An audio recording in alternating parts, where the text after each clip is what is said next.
fiscales, l'émission qui fait le tour de l'actualité fiscale. Bonjour à toutes et à tous, bienvenue dans cette nouvelle édition des Fiscales de KPMG. Au micro Vincent Berger, nous sommes le lundi 18 décembre 2023 et pour décrypter les dernières actualités fiscales, j'ai le plaisir d'avoir à côté de moi dans le studio de Radio KPMG Marie-Pierre Haut, associée de KPMG Avocat et directrice de la doctrine fiscale. Bonjour Marie-Pierre. Bonjour Vincent, bonjour à toutes et à tous.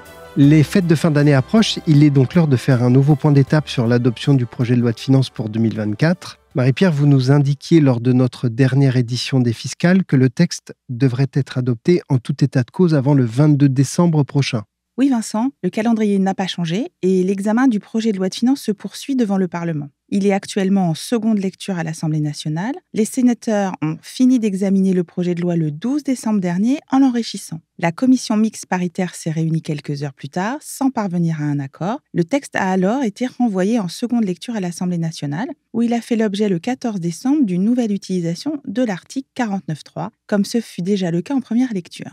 Le texte sur lequel le gouvernement a engagé sa responsabilité sera donc considéré comme adopté par l'Assemblée nationale en nouvelle lecture et devrait être en principe, dans son contenu, voté définitivement le 21 décembre prochain. Certaines mesures adoptées par les sénateurs ont néanmoins été conservées par le gouvernement. En effet, le ministre des Comptes publics Thomas Cazenave l'avait laissé entendre, le gouvernement a décidé de conserver certains, je cite le ministre, enrichissements apportés par le Sénat. Il s'agit d'amendements qui avaient été adoptés par les sénateurs avec l'avis favorable du gouvernement et ont été intégrés au texte final. Je pense en particulier à 3 mesures. Tout d'abord, le bénéfice du nouveau crédit d'impôt au titre des investissements en faveur de l'industrie verte, le fameux C3IV.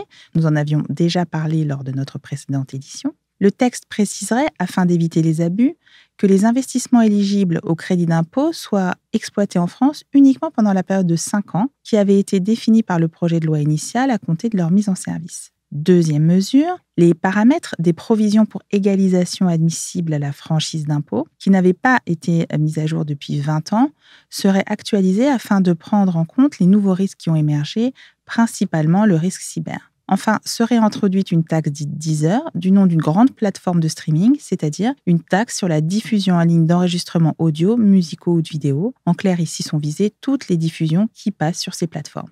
Dans un tout autre registre maintenant, parlons d'un aménagement en matière d'IFI, impôt sur la fortune immobilière, qui est également un sujet d'intérêt pour nos auditeurs. Le législateur envisage d'apporter une nouvelle restriction à la déductibilité des dettes souscrites par les sociétés. Rappelons que l'IFI concerne le patrimoine immobilier détenu directement ou indirectement par les personnes physiques. Lorsque des actifs immobiliers sont détenus au travers d'une société, l'impôt, l'IFI donc, est calculé sur la fraction de la valeur des parts représentative des actifs immobiliers détenus. Des règles anti-abus encadrent ou excluent la prise en compte de certaines dettes, notamment celles contractées par la société auprès du redevable ou de toute personne de son foyer fiscal ou de son groupe familial.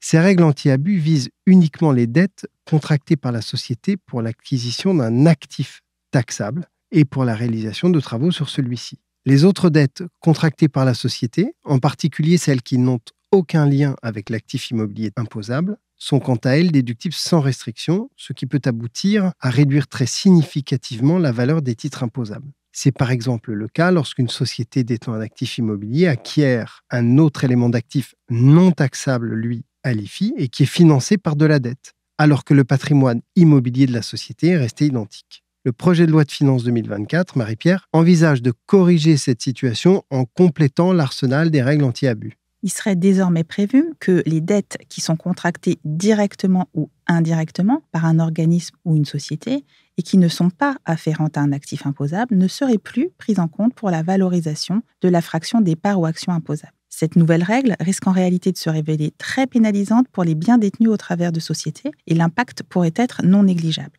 Nous consacrerons d'ailleurs à la rentrée une émission spéciale sur l'actualité en matière patrimoniale. À côté des mesures nouvelles votées par les sénateurs avec l'avis favorable du gouvernement, on trouve également des articles qui n'ont fait l'objet d'aucune modification et qui sont donc considérés comme définitivement adoptés. Il en va ainsi de l'aménagement du calendrier de suppression de la CVAE. Ces mesures ne pourront plus faire l'objet de modifications au cours de la navette parlementaire dès lors qu'elles ont été adoptées dans les mêmes termes par les 2 assemblées. Elles sont donc définitives, même s'il leur restera à passer le cap fin décembre de l'examen au Conseil constitutionnel s'il venait à être saisi. Parmi les mesures définitives les plus notables, on retrouve, comme vous le disiez Vincent, le calendrier de suppression de la CVAE, qui serait donc totalement supprimé en 2027.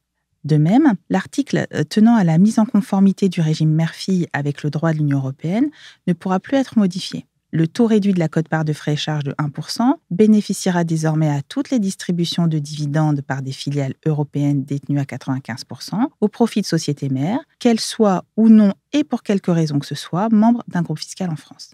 Le délai d'un exercice pour bénéficier du taux réduit est également adopté.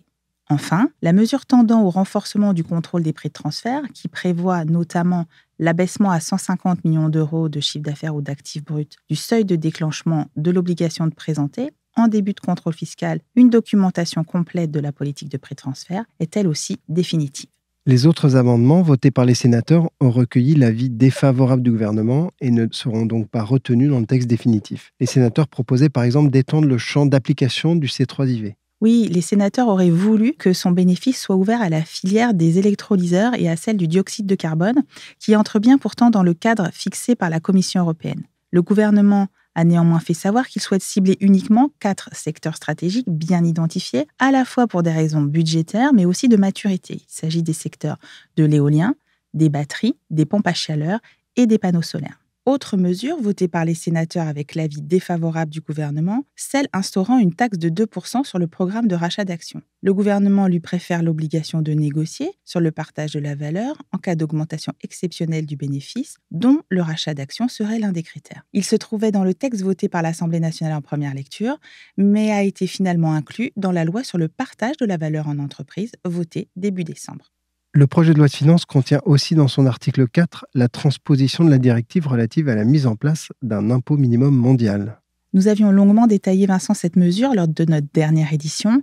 C'est un texte très technique qui s'inscrit dans la ligne d'une plus grande justice fiscale. Les sénateurs n'y ont apporté que quelques modifications rédactionnelles mineures. À ce sujet, nous invitons donc nos auditeurs à écouter ou réécouter dans l'application Radio KPMG ou sur kpmg.fr les explications fournies par Marie-Pierre lors de notre édition des fiscales du 9 novembre dernier et qui restent pour l'heure d'actualité. Changeons maintenant de sujet, mais pas de prisme puisqu'il est encore question d'une directive. Fin 2021, la Commission européenne avait publié sa proposition de directive donc, relative à la mise en place de l'impôt minimum mondial et dans le même temps, une seconde proposition de directive dite ATAD 3. Elle vise à prévenir, cette directive ATAD 3, l'utilisation abusive à des fins fiscales de sociétés écrans dépourvues de substances suffisantes au sein de l'Union européenne. Où en est-on aujourd'hui, Marie-Pierre, de son adoption ? Ces 2 propositions de directive ont certes été publiées le même jour, mais elles n'ont pas suivi la même trajectoire. Si l'une est sur le point d'être transposée en droit interne, l'autre en est vraiment loin. Elle n'a d'ailleurs pas encore recueilli l'unanimité des États membres, alors que son entrée en vigueur était escomptée au 1er janvier 2024. Les négociations se poursuivent au sein du Conseil de l'Union européenne,